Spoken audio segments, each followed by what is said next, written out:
Good evening and welcome to Broadcasting Scotland. It's Friday the 17th of September and this is Scotland at 7. I'm Andrew Wilson and this evening I'm hosting the programme from Edinburgh. First we will have today's coronavirus update, then we will look at today's news headlines, and then Rebecca will interview Neil Gray MSP.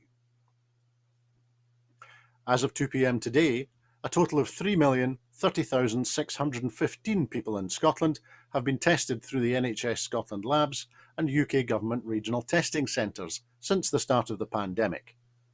Of these, 2,507,520 have tested negative and 523,095 have tested positive. There are 5,529 new cases of COVID-19 confirmed by a test, although not everyone with the virus will display symptoms and not all those with symptoms will be tested. There are 30 new reported deaths of people who have tested positive. The number of patients in Scotland who have died from complications caused by coronavirus infection now stands at 8,349. This number only includes those who have died having received a positive test for the virus in the previous 28 days. Of the people who have tested positive, 1,037 were in hospital last night, 87 of whom were in intensive care. As of 8 a.m. this morning, 4,150,157 people had received their first dose of the COVID-19 vaccination, and 3,798,938 had received their second dose. The latest UK daily figures show that 134,983 patients who tested positive for COVID-19 have sadly died from their illness, and that is an increase of 178 since yesterday. This number refers to deaths in all settings, not just in hospitals. One of the scientists behind the UK's testing network for quickly identifying COVID variants of concern has urged the government to continue surveillance of coronavirus cases brought into the UK from abroad. Alan McAnally, a professor in microbial evolutionary genomics who worked on setting up the Lighthouse laboratories, made the comments amid reports ministers are preparing to overhaul COVID travel restrictions, including a relaxing of test rules. It has been reported that double-jagged travellers will no longer need to take the more costly PCR test after returning from green countries, but take a cheaper lateral flow test instead, while pre-departure tests, taken 72 hours before a passenger flies home, are also likely to be scrapped. It is only positive PCR tests that are referred to for genomic sequencing, the process that identifies whether the infection was caused by a new variant of coronavirus. McAnally said, "It kind of makes sense if you look at the rates of COVID in the UK right now, they're high, so probably lateral flow tests will be sufficient for travellers. But I don't think we can just completely remove all controls on travel and travel-associated COVID. We know from the past that travel-associated COVID is very high risk to this country." Lateral flow tests can be falsified as the results are self-reported and unverified, unlike PCR tests, which are processed in a lab. McAnally said there were two groups of people that needed genome surveillance: those who had been double vaccinated but were hospitalised, and those who had travelled, adding, "If we are not monitoring travel-related COVID cases, we can end up in big trouble." As well as changes to the travel testing regime, it is understood that ministers are to slash the number of red list countries. The traffic light system will be overhauled, with the amber tier removed, so there is a clearer distinction between a go and no-go destination.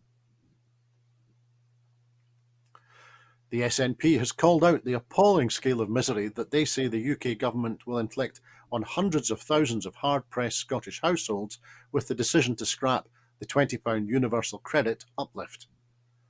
Despite repeated warnings from every quarter of civil society about the disastrous consequences of the policy, Boris Johnson's government is ploughing on with its decision to end the lifeline payment at the end of this month, in a move described as a crime against decency.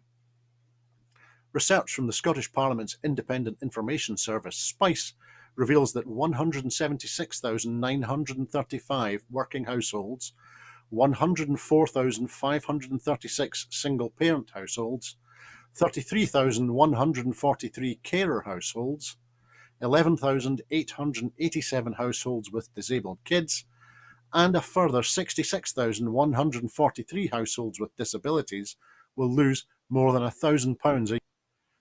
Commenting, the SNP MSP and convener of the Social Security and Social Justice Committee, Neil Gray, said, "This Tory government's choice to inflict the biggest overnight cut to Social Security since World War II, hammering people both in and out of work, is a crime against decency." Scottish Government Business Minister Ivan McKee has said that UK ministers have failed to commit to implementing green ports underpinned by fair work and net zero ambitions in Scotland. A letter from the Secretary of State for Scotland, Alistair Jack MP, did not include a UK government commitment on payment of the real living wage and net zero conditionality in the operation of green ports in Scotland. The offer also failed to provide equivalent set-up funding for Scotland to that offered for the UK government's favoured Freeport model for England. As a result, the Scottish Government has announced it will now progress plans to develop a green port model which is designed to meet the specific needs of the Scottish economy. The Scottish Green Port model adapts the UK Government's Freeport model to fit the Scottish context and help deliver a net zero emissions economy and a fair work first approach, while supporting innovation, trade, and inclusive growth. New data shows that the UK is the only EU trading partner to see its exports to the EU fall in the first half of 2021, following Boris Johnson's hard Brexit deal. Analysis from Eurostat found that the exports from the UK to the EU fell by a staggering €16 billion, that's 17%, in the first 7 months of this year since the Brexit deal, compared to the first half of 2020. In contrast, every other major trading partner increased its exports to the EU, including Russia by 41%, Norway by 36%, India by 33%, South Korea by 23%, Japan by 12%, Switzerland by 8%, and the United States by 5.4%. At the same time, the EU increased its exports to the UK, with the Eurostat analysis showing an increase of €9.3 billion in exports, that's 6.2%, widening the EU's trade surplus with the UK post-Brexit from €56.7 billion to €82.1 billion, that's an increase of 44.8%. It follows analysis from the House of Commons Library using IMF data, which revealed that the UK is the only country in Northwest Europe to have suffered a fall in exports since the 2016 Brexit vote. While Ireland saw a 48.1% increase in the volume of exports of goods and services between 2016 and 2021, the UK saw its exports fall by 5.5% over the same period. The Speaker of the US House of Representatives, Nancy Pelosi, has today cautioned the UK government that there could be no post-Brexit trade deal with the United States if the Northern Ireland Peace Agreement is destroyed. The United States has expressed grave concern that a row between London and Brussels over the implementation of the 2020 Brexit Treaty could undermine the Good Friday Accord, which effectively ended 3 decades of violence. Ms. Pelosi, who was speaking at a Chatham House event, said that if the Good Friday Accords were destroyed, then a UK-US bilateral treaty would be very unlikely. The Northern Ireland Protocol was agreed as a means of keeping the province in both the UK's customs territory and the EU single market, and to maintain the provisions agreed within the Good Friday Agreement. Northern Ireland's unionists are upset that Ireland's President, Michael Higgins, has declined an invitation to attend a ceremony to celebrate the partition of Ireland 100 years ago. President Higgins said he would not attend a church service with the Queen next month to mark the creation of Northern Ireland because the event had become politicised. The Irish President also said the invitation had referred incorrectly to him as the President of the Republic of Ireland rather than the President of Ireland. Sir Geoffrey Donaldson MP, the leader of the Democratic Unionist Party, accused Higgins of impeding reconciliation and urged him to reconsider. The Ulster Unionist Party and Alliance expressed disappointment at the President's decision, with some Unionists calling it insulting and disrespectful. It is the most serious diplomatic flare-up in a year-long series of events to mark the creation of Northern Ireland in 1921, formed by the partition of 6 of Ireland's 32 counties when the rest of Ireland became independent. Sinn Féin and the SDLP, which represents Irish nationalists in Northern Ireland, have also declined to participate in centenary events, leaving the UK government and Unionists to mark the foundation of Northern Ireland. President Higgins said that the title of the event, which it stated was to mark the centenaries of the partition of Ireland and the formation of Northern Ireland, made it inappropriate for him to attend. The University of St Andrews has been ranked the top university in the United Kingdom according to the Times and Sunday Times Good University Guide 2022, which was published today. It is the first time in the near 30-year history of the definitive guide and UK university league tables in general that a university other than Oxford or Cambridge has topped the rankings. St Andrews took first place this year by virtue of its strong performances in student satisfaction, research, teaching quality, entry standards, and graduate outcomes. The university has been consistently among the top 3 in the Times and Sunday Times guide in recent years. The methodology used by the guide editors to rank the UK universities has not changed this year. In addition to the institutional ranking, the university also tops 7 of the subject league tables. St Andrews is top in the UK for business management and marketing, computer science, English, Middle Eastern and African studies, philosophy, physics and astronomy, and international relations. At home, a scheme to reduce ferry fares for school minibuses is to be rolled out across the Clyde and Hebrides ferry services network. It will see a 50% discount brought in for minibuses from island and mainland schools to make it cheaper for pupils to travel for extracurricular activities. This follows consultation with the Ferries Community Board, who had previously raised concerns that the current school minibus fares prevent school groups from being able to undertake extracurricular activities, such as participating in sporting events and cultural and educational visits, and had been campaigning for this reduction in fares to benefit young people living in remote communities. A project to gauge the impact of environmental and climate change on Scotland's iconic wild salmon population has begun. Numbers of wild Atlantic salmon returning to Scotland have declined over the past 4 decades by around 40%, impacting the conservation status of many rivers in the country. The £550,000 fund, including £150,000 provided by Crown Estate Scotland, supports sampling of juvenile and adult salmon by local fisheries trusts and boards to collect scales and other biological information from fish captured in rivers throughout the country. The innovative scheme, launched during Climate Week, will use the data to help target interventions to conserve the globally recognised species and to increase the numbers and size of wild salmon leaving our rivers. Earlier this week, Rebecca recorded an interview with Neil Gray MSP discussing health and social care in Scotland. The interview was recorded before the First Minister announced that she had asked the Army to assist with the difficulties being faced by the Scottish Ambulance Service. The Army are already engaged in assisting ambulance services in England, and there have been calls from ambulance services across the UK requesting people to call 999 only in a serious medical emergency, and for those that have a medical concern that is urgent but not an emergency, to call NHS 111 for help. Here is the interview. Today I am joined by Neil Gray, who is the SNP MSP for Airdrie and Shotts. He was an MP in 2015 and elected again in 2019 before resigning as an MP to stand as an MSP in 2021 for the same seat in Airdrie and Shotts. He is also the former Deputy Convener of the Social Justice and Fairness Commission. Neil, hello, how are you doing this evening? I'm very well, thanks. How are you? Yeah, not too bad, not too bad. So today we're going to be focusing in on health and social care, if that's okay with you.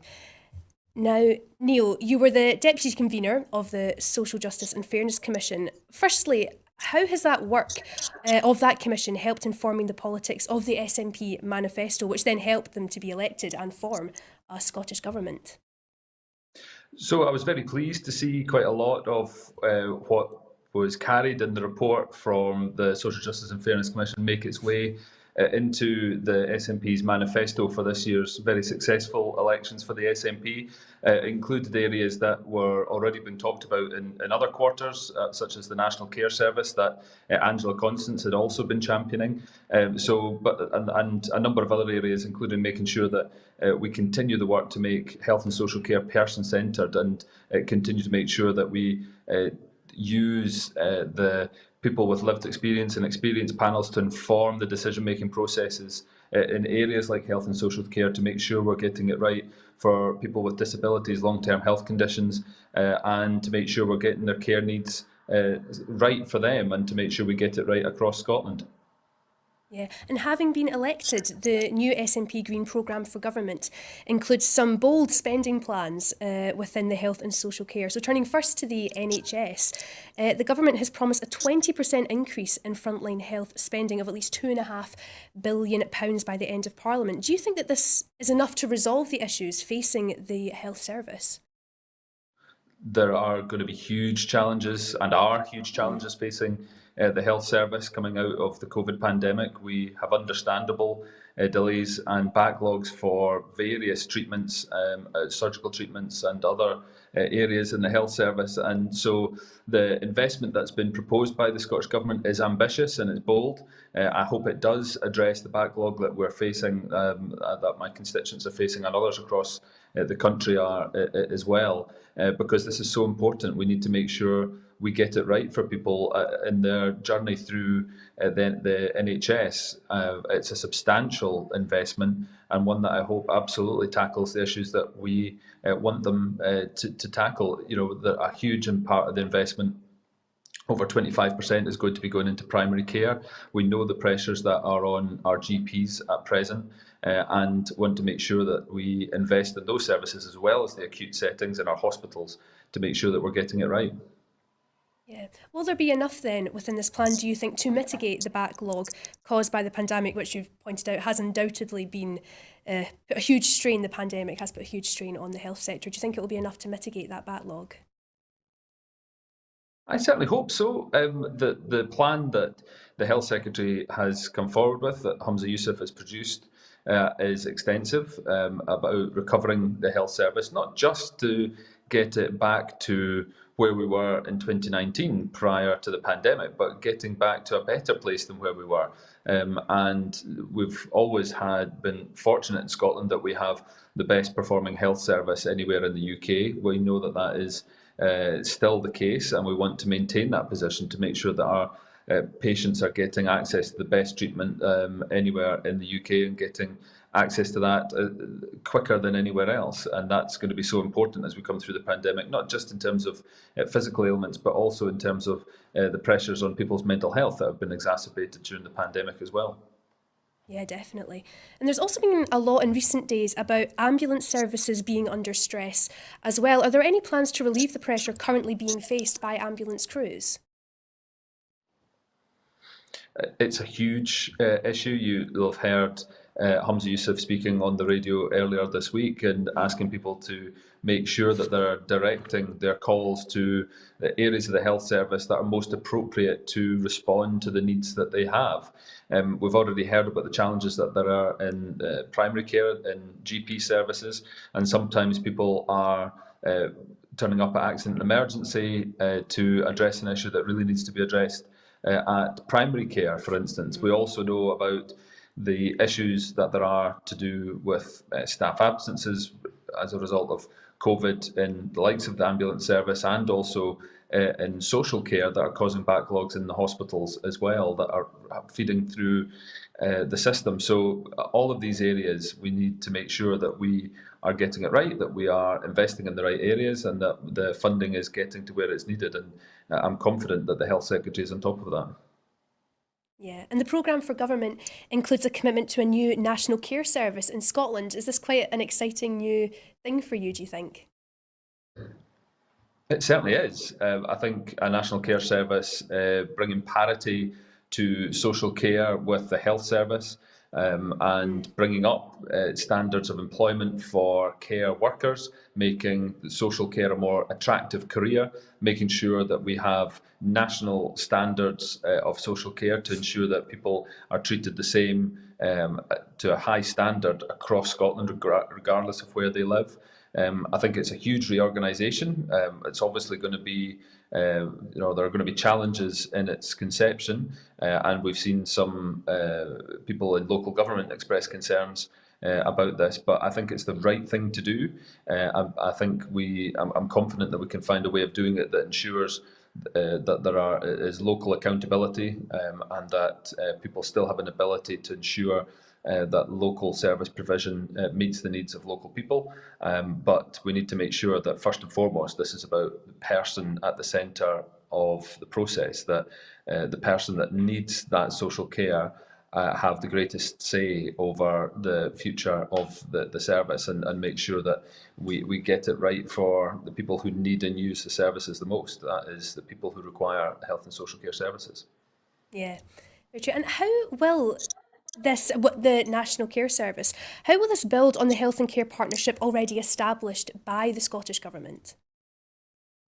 So yeah, it's about building on the processes, and it's obviously still to be properly, fully designed. So it'll be interesting to see how the integrated joint boards will interact with a new national care service, and how they will fit in. But I think ensuring that we have local input and having local decision making is going to be important, and it's going to be a balancing act to ensure that while we have national standards and we have national collective bargaining for employees, and making sure we bring up the standard of the employment side, that we are also able to reflect the needs of people in different local areas, and that's going to be an important balance that's struck in the design of the new service.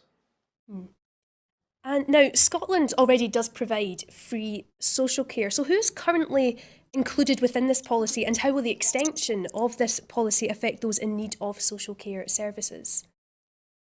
Yeah, so we already know that Scotland spends, I think it's 43% more per head on social care than is spent elsewhere in the UK, and that is primarily driven by free personal care and other investments that have been made by the Scottish Government. And obviously there is going to be a discussion needing to be had about the full design of the new National Care Service, but certainly the important part for me, alongside making sure that we get it right for each and every person that needs to interact with the new National Care Service, it's also for me about making sure that we have the labour force to address the rising demand in social care that there is. At the moment, we're struggling to be able to recruit people to social care, and we're partly struggling because there is a mixed bag across Scotland in terms of terms and conditions, in terms of some of the private operators that are inconsistent in their employment approaches. So driving up that standard, employment standard, and making sure that we are getting national terms and conditions that make social care an attractive career for people to go into, I think is going to be a huge win of the new National Care Service, and one that I'm most excited about. Yeah. So, is recruitment, would you say, almost an essential part of this new National Care Service? Recruitment is almost the key in a sense. Yes, I think it's a primary driver of the need for a national care service. And we've got recruitment issues across many sectors of the public sector, and also in the private sector, in terms of logistics and that have been caused by Brexit. And we have to be cognizant of that and make sure that we're getting the skills and training to those people who are looking for work, but also make sure that those that are choosing which career path they can go into are able to consider health and social care as a long-term career choice for them to make. Yeah, definitely. And regarding residential care, is the policy to provide care in a person's own home for as long as they're able? And what happens if they're required to move into residential care? Will this be means tested? Yes, obviously the priority is to make sure that people can stay in their own home for as long as possible. That's where all the health initiatives have been driving at, to try to keep people out of hospital, out of residential care for as long as possible. That's better for the individual. It means that they're in a far more familiar and relaxed setting that they're used to and that they want to be in. So yeah, it's been a key driver of the policy framework that's been coming forward for the last number of years, to make sure that people have that choice over where they can go, to make sure that they're able to make an informed choice, but also an affordable choice as well. Yeah, because I think there was some that were concerned that people might be forced into selling their homes. Is this actually an option, or is this not really something to worry about? I hope it's not something to worry about, and that the removal of non-residential care charges, as well as ensuring free personal care, will ensure that people don't have to be in that position as they are elsewhere in the UK, where, of course, in England we're going to be seeing a cap moved to £86,000 that someone has to pay for their social care services. We're in a very fortunate position that that's not the case in Scotland. Neil, on a more slightly philosophical note, I suppose, do you believe that the state should be protecting the inheritance that children of the person in care might receive? I think, it's a balance that's to be struck there. I think, we've to make sure that people are able to pass on assets if they have them and they've been working hard to develop them over time. But I think ensuring that any inheritance tax is set at a rate that is fair and proportionate it's always about a balance to make sure that this is done fairly.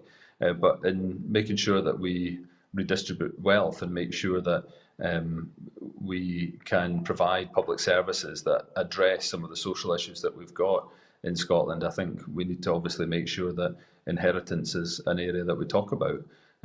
But certainly for me, we've always got to be making sure that the balance is right and that taxation is proportionate, but also falling on the shoulders of those who can pay the most, rather than falling on those who have the least means to pay, which is what the national insurance hike that we're seeing in coming from the UK government is coming from. It's disproportionately impacting those on the lowest incomes the most. And here in Scotland, obviously, it's going to be those on the lowest incomes paying the most for a service in England rather than services here in Scotland. So, it's a really unfair way of paying for social care services. Well, yeah. So Boris Johnson has announced last week that he intends to increase national insurance to pay for social care. And the new national insurance tax has been likened to Thatcher's unfair poll tax. So Scottish high earners already have an increase in income tax, and so effectively Scots have mitigated inadequate funding already, and as most of what is being proposed is already basically happening in Scotland. Should Scots then be paying national insurance contributions to pay for services in England? No, and that's the argument that my colleagues in Westminster have been making, that this is an unfair way of funding a social care crisis in England, that there are other ways of doing it. I'm not anti-taxation. I think taxation is important, but to fund good public services, and you're not going to see me arguing against tax rises generally, but this is coming at the wrong time, first of all, when people's incomes are squeezed. We've seen today and earlier this week the impact that the inflation is having on people's incomes. It's up 3.2% over the last year, so that squeezes people's incomes. We're having a national insurance tax rise, which disproportionately impacts the lowest incomes. And we're having, at the end of this month, a cut to universal credit of £1,000 per year for those on the lowest incomes. So this was the wrong thing to do. It was the wrong way of funding a health and social care crisis in England, and certainly wrong that a UK Prime Minister would try to use the funds raised for that to direct devolved spending in Scotland. It's completely wrong. It's an attack on devolution. It's another part of the power grab from Westminster. We would have far preferred that the used a progressive form of taxation in order to fund social care, and made sure that people in Scotland weren't paying for services that we're already receiving in Scotland that go beyond the offer that is being made at Westminster. Yeah, no, well, you mentioned that the national insurance tax effectively affects the working population, many of who are low-paid health key workers as well. So is there an insidious irony that hospital employees are going to be less well off to properly fund their essential life-saving industry? Yes, this was a point that Ian Blackford made at Prime Minister's Questions earlier this week. That because of cuts to the rise in national insurance, cuts to universal credit, and inflation, that nursing staff in England in particular are going to be losing over £1,700 a year, which is a substantial amount of money. In Scotland, nurses are getting a different pay offer, so they're getting a higher pay offer of 4%, a 4% rise. But it's obviously a sad irony and a damning indictment of the UK government's policies that nurses are going to be worse off, the very people who we've relied so heavily upon during the pandemic, and who we're going to be relying heavily upon as we come through the crisis. We've already talked about the pressures on our NHS, that they are going to be paying more in order to pay for better health services. It's a really sad indictment of the poor priorities that have been set by the UK government. Well, Kate Forbes has written a strong letter to Steve Barclay, the Chief Secretary to Westminster Treasury, asking for urgent reassurances regarding the increase, namely the knock-on effect this tax may have in Barnett consequentials. So would you be able to just briefly explain what the Barnett consequentials are and how this move by Steve Barclay could affect the Scottish spending budget? So Barnett consequentials are where spending in a devolved area in England affects the block grant that is provided to Scotland.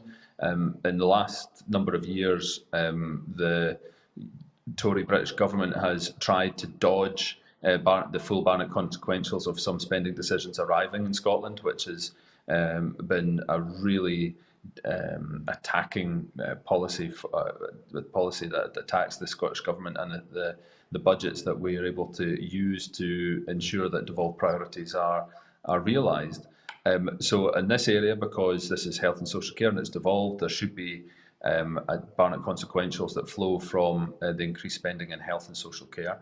We haven't seen exactly what that's going to look like, so that's why Kate Forbes has rightly written to Steve Barclay to seek reassurances about exactly what's going to come from that, and to see what impact this is going to have on the Scottish budget. But regardless, obviously it'd be good to have new money to Scotland in order to direct to our priorities. But the real worry is that the statement, when he made this announcement, that the UK government will have the power to direct where this money will be spent in devolved areas in Scotland, which obviously is part of the power grab, is attacking the democratically elected Scottish Parliament and the terms of devolution. So we have to stand up to that and make sure that we're able to continue to deliver on our priorities that we were elected on just a few months ago. Yeah, I mean, I have to say, I feel like the manner in which this announcement was made is something to note as well. It wasn't discussed with devolved administrations, and it was heralded as a fait accompli. Is this the future of Westminster's so-called cooperation with Holyrood? I mean, do you see a red flag warning sign here? Absolutely. The fact that I understand that it wasn't just the devolved administrations that were cut out of the discussions on this. I believe the UK Cabinet were also cut out in the discussion of how this was going to work. And it was just the Prime Minister, the Health Secretary and the Chancellor that were involved in cooking up this plan. But obviously, when there is an issue of such significance in a devolved area, there should be discussions going on, and this is the problem where we have a hybrid,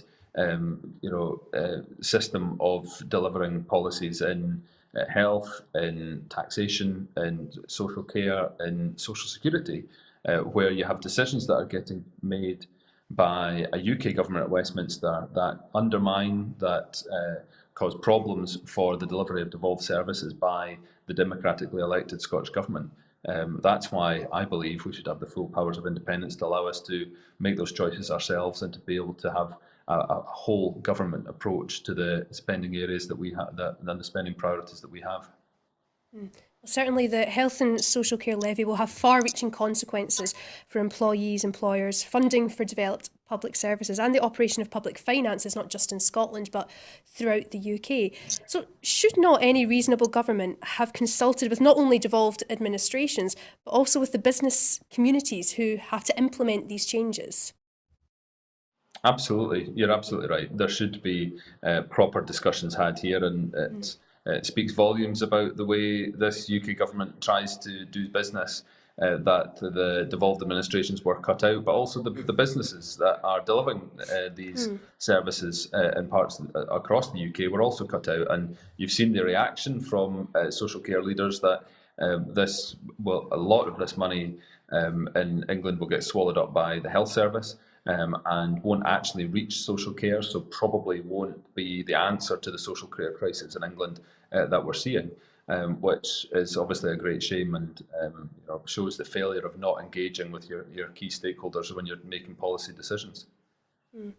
Obviously, with Kate Forbes' letter, I mean, she's doing a good job there. However, if you're financially blindsided, what can she logistically do? And will Steve Barclay take her letter seriously, do you think? Well, that's the million-dollar question, isn't it, about whether or not UK ministers are going to take seriously the views of ministers and parliaments across the UK. I'm chair of the Social Justice and Social Security Committee. I got together with the other chairs of the relevant committees in all four parliaments across the UK to write to the DWP Secretary of State and the Chancellor about our concerns ahead of the proposed cut to universal credit. We spelled out in pretty clear terms the damage that this was going to do if it went ahead. Representing the parliaments of all four nations. And the letter that we got back from the DWP Secretary of State was a complete and utter disgrace. It was totally dismissive of the points that we raised. And basically said, "Aye, but we can do this, so we're going to." Their willingness to take seriously the views of those across the devolved administrations is pretty small, and it needs to improve. But then, our waiting for the benevolence of malevolent UK government to do right by Scotland, we're going to be waiting an awfully long time, and that's why we need independence, so we can take these decisions for ourselves and make sure that we're directing the resources in the ways that maximise their impact for the people of Scotland. Delegates have certainly recently been warned by the Cabinet Secretary for Health and Social Care that Scotland's NHS is under attack from the UK Tory government, and Humza Yousaf has said that the Tories will agree to anything to justify the economic damage imposed by Brexit, including undermining Scotland's NHS in trade deals with other countries. Are you with the same opinion? Do you agree with Humza Yousaf here? Yes, and we just have to look at the response to the speech from the Prime Minister, that his intention is to try to direct where the resources raised by this national insurance tax hike should be spent in Scotland. This is a devolved area of responsibility. The Barnett consequentials are for Scottish ministers and the Scottish Parliament to decide how they're going to be spent, not Boris Johnson. This is his fiefdom. As much as he wants to try to make it. This is his agenda, and has been since he became Prime Minister, to undermine the principles of devolution and rip up the conventions that allowed devolution to work to its limited basis. And that's why we need independence. We can't allow ourselves to continue to be undermined, to be controlled and dictated to by a government we did not elect, and has no interest in how the people of Scotland are choosing to advance their prospects by electing a government in Scotland that stands up for them. It's independence for me is the only way to make sure that we get the governments we vote for and make sure that we have our resources directed to looking after our citizens properly. Now, Neil, what would or how could perhaps Scotland organise things differently in an independent Scotland? in terms of health and social care. Yes. Obviously, health is largely devolved. Obviously, we're reliant on the resources being allocated by a UK government to determine our overall budget envelope, and that has an impact on how far we're able to go and what we're able to do in terms of health and social care services. And it can't be seen in isolation. That although health and social care is devolved, you want to set policies across all areas of government to make sure that you are doing the best that you can in that policy area. And if you are getting undermined by UK government decisions on tax or on social security or on drugs policy, then that obviously is limiting your ability to do the best that you can for your citizens. So that's why independence is important, because it gives us the power to choose, not just in areas of health and social care, but in areas that can complement health and social care by cutting poverty and addressing the social issues that stem from it that have such a profound impact on people's health. And we can only really properly address poverty if we have the full powers of independence. We know that because under the hybrid social security system that we have at the moment, where it's part devolved, part reserved, we have a Scottish Government that is looking to invest in social security to cut poverty by introducing a new benefit, the Scottish Child Payment, and to double it over the course of this parliamentary term. And yet we have a UK government that is looking to cut social security, to cut universal credit by £1,000 a year, which will completely wipe out the benefits of the Scottish Child Payment, but also undermine the ability of the Scottish Government to tackle poverty here in Scotland. So the only way that I can see for us to be able to really address these issues, both in terms of health and social policy, is through independence, because it gives us the cross-government ability to really have a focus on those issues and make sure that the resources that we raise in Scotland are spent properly, rather than spent for us by a government we didn't elect in Westminster. And how, I mean, this is looking quite long into the future, or who knows, but how would you raise the money to do these things as an independent Scotland? So having full control of your tax and economic levers has a huge impact in terms of what you can do. I think in the report that we produced, the Social Justice and Fairness Commission produced, we looked at the idea of a land value tax, which would have a big impact in terms of raising revenue, but also make land reform easier. There are other ways that we could address this, but making sure that other ideas out there, such as one-off wealth taxes, ensuring that we are properly taxing corporations internationally, but also making sure that we are making those decisions on the basis of fairness, that we're making Scotland an attractive place to do business, but also making it a beacon of social justice that delivers for our citizens, makes their lives better, and creates a well-being economy that cuts poverty and delivers better outcomes for our citizens. That's what our hope and aspiration has got to be for when we deliver independence. And is there anything that you would personally quite like in independent Scotland to invest in within the social care and health that it can't do currently? I think the issues that I'm talking about are the areas where, outside of the immediate areas of devolved responsibility on health and social care, but have an impact on health and social care. So tackling poverty is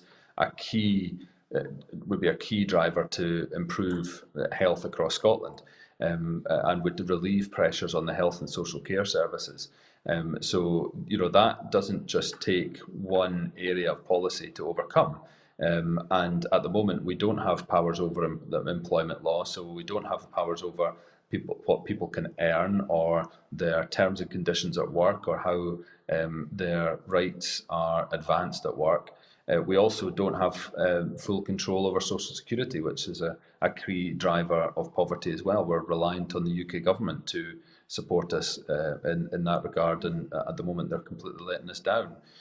So there are areas that are reserved at the moment that have a direct impact on health outcomes and have a direct impact on people's need to use the health service, that with the powers of independence, we can take, as I say, a cross-government look to ensure that we're getting it right to help our health and social care services. Yeah, definitely. And my final question of the day, Neil, is that the First Minister has planned for a referendum by the end of 2023.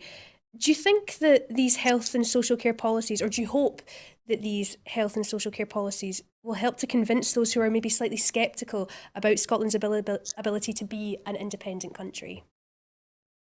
But yes, I'm looking forward to and relishing the opportunity to campaign again on independence. 2014 was invigorating. It was a wonderful time to be involved in politics, and I'm looking forward to that opportunity for independence again in the not too distant, obviously when it's safe for us to be able to do that. And yeah, I think the areas that are of most interest to people across Scotland are the areas likes of health policy and tackling poverty and ensuring that we create a fairer Scotland. That is absolutely central to our case for independence. It gives us the power to choose.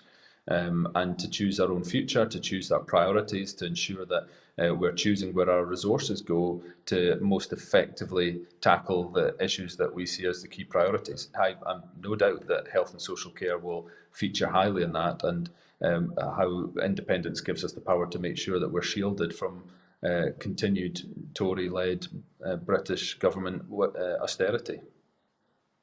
Well, thank you so much, Neil, for coming on today. It's been an absolute pleasure talking to you and getting all your expertise on this subject. It's been really informative, so thanks so much for coming. Thank you. Thanks for having me. No problem at all. I think that was a fantastic interview. Thanks both to Neil Gray MSP and to Rebecca for recording it earlier this week.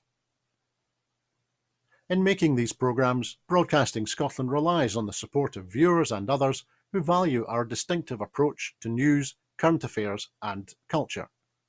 If you would like to support us, and we would like you to support us, then please consider subscribing or donating to Broadcasting Scotland. You will find the link to do that on the screen now. There are other ways in which you can contribute to our work. If you would like to volunteer to work with Broadcasting Scotland, either behind the scenes or in front of the cameras, or in any other way that helps our work and promotes the station, then please visit our website at www.broadcastingscotland.scot and send us a message there. Meantime, we will be here at 12 noon on Sunday with the next edition of The Full Scottish, hosted by Maggie, so please tune in and join us then. So that's the way it is at very nearly Scotland at 8. Thank you for joining us on Broadcasting Scotland. I hope that you have a very peaceful weekend.